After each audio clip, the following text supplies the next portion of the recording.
গণতন্ত্র কিন্তু এখনো আলোর মুখ দেখেননি।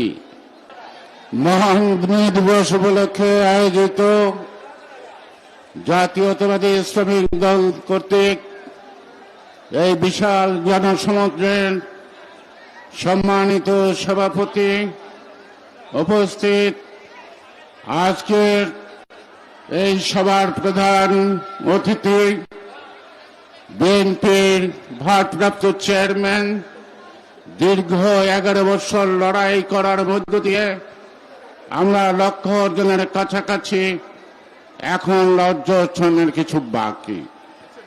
আজকের মে দিবস বাংলাদেশের সীমাবদ্ধ নয়, বিশ্ব জুড়ে যার সীমানা নাই, সারা বিশ্বের দুনিয়ার মজদুর এক হও, এই স্লোগানই পালিত হচ্ছে সারা বিশ্বে। আজকে শ্রমিকদের অধিকার এখনো প্রতিষ্ঠিত হয়নি ন্যায়সঙ্গতভাবে, তারই জন্য।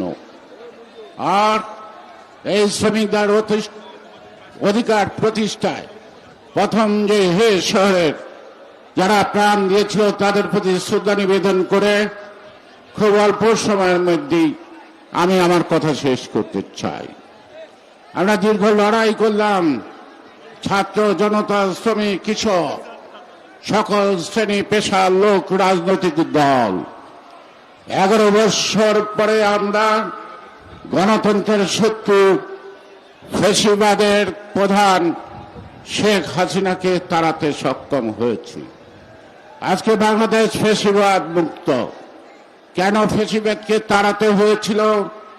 গণতন্ত্র উদ্ধারের পূর্ব শর্তই ছিল ফ্যাসিবাদ। তাই আজকে ফ্যাসিবাদকে গণতন্ত্র কিন্তু এখনো আলোর মুখ দেখেননি। সাম্প্রতিক কালের বিবেচনায় বলতে হয় গণতন্ত্র চোরাবালুতে আটকা পড়েছে। এই চোরাবালু থেকে গণতন্ত্র উদ্ধার করা, এই কাজটিও সম্পন্ন হবে। আমি এই দৃঢ়চেতন নেতা তারেক রহমানের প্রতি আস্থা রেখে বলছি যে আমরা এতটুকু পথ যখন নিতে পারছি, সেই গণতন্ত্র আলোর মুখ দেখবে তার নেতৃত্বে। এইটাই বাংলাদেশের জনগণের প্রত্যাশা। আজকে পত্র পত্রিকা, সোশ্যাল মিডিয়া, তারা যে হারে লেখালেখি শুরু করছে মনে হয় বিএনপি ক্ষমতা। সব লেখা বিএনপির বিরুদ্ধে, নেতাদের বিরুদ্ধে। গণতন্ত্র বিএনপি একটি নাম, এক এবং অভিন্ন। বিএনপির বিরুদ্ধে ষড়যন্ত্র আর গণতন্ত্রের বিরুদ্ধে ষড়যন্ত্র আমি এক পাঠিতেই মাপতে চাই, এক মাপেই মাপতে চাই। তাই গণতন্ত্র উদ্ধার হলেই বিএনপির বিরুদ্ধে এই ষড়যন্ত্র থামবে, নতুবা থামবে না। বিএনপির বিরুদ্ধে ষড়যন্ত্র এই কারণে, বিএনপির অপরাধ, তারা একটা সুষ্ঠু অবাধ নির্বাচন চায়, জনগণের মালিকানা ফেরত দিতে চায়, তাদের ভোটের অধিকার ফেরত দিতে চায়। ইদানিংকালে এক সাংবাদিক বললেন যে আপনারা এই গণতন্ত্রের কথা এখন বলছেন কেন? আমি বললাম যে 11 বছর যাবৎ বলছি, নতুন কিছু না। এর জন্যই জীবন বিপন্ন হয়েছে, অনেকের বুক খালি হয়েছে, অনেকে সন্তান স্ত্রী হারা হয়েছে, অনেকে পঙ্গুত্ব বরণ করেছে, অনেকে ছাত্র তার জীবন দিয়ে লিখে গেছে এই গণতন্ত্র পুনরুদ্ধার এবং ফ্যাসিবাদের ইতিহাস। এই ইতিহাস পাল্টানো যাবে না।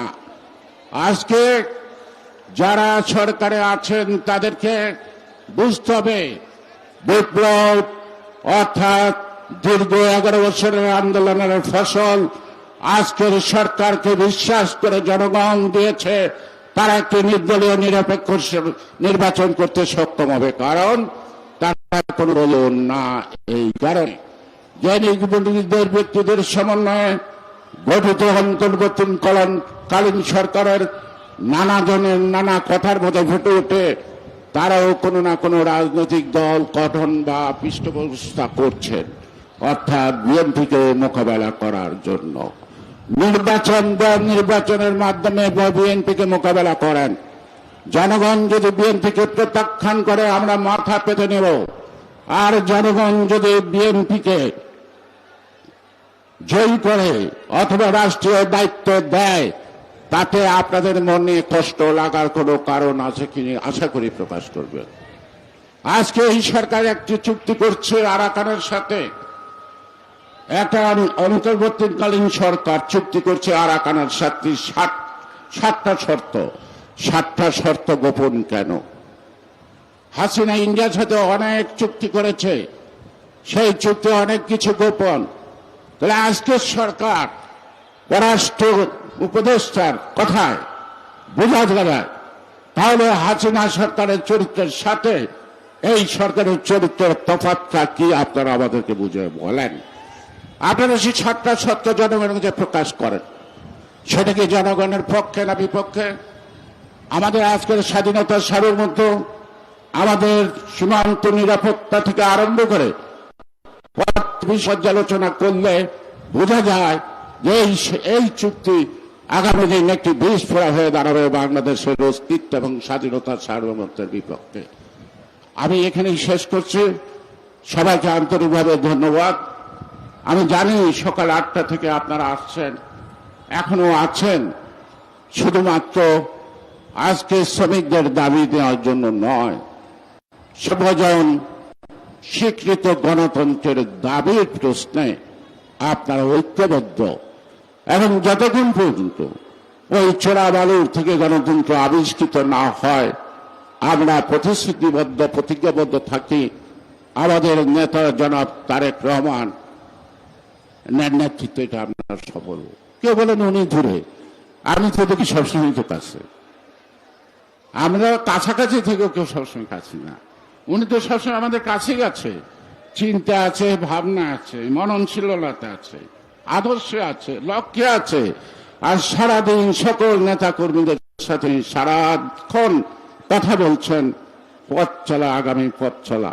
তাই আগামী পথ চলার দিক নির্দেশনা আশা করে আজকে চেয়ারম্যানের কাছ থেকে আমাদের পরবর্তী পথ চলা হবে চোরাবালুর গলির থেকে গণতন্ত্র উত্তরের সংগ্রাম। সবাইকে ধন্যবাদ। বাংলাদেশ জিন্দাবাদ। দেশনেত্রী বেগম খালেদা জিয়া জিন্দাবাদ। আমাদের আজকের সামনের লড়াইয়ের নেতা জনাব তারেক রহমান জিন্দাবাদ। শহীদ জিয়া অমর হোক, মে দিবস অমর হোক।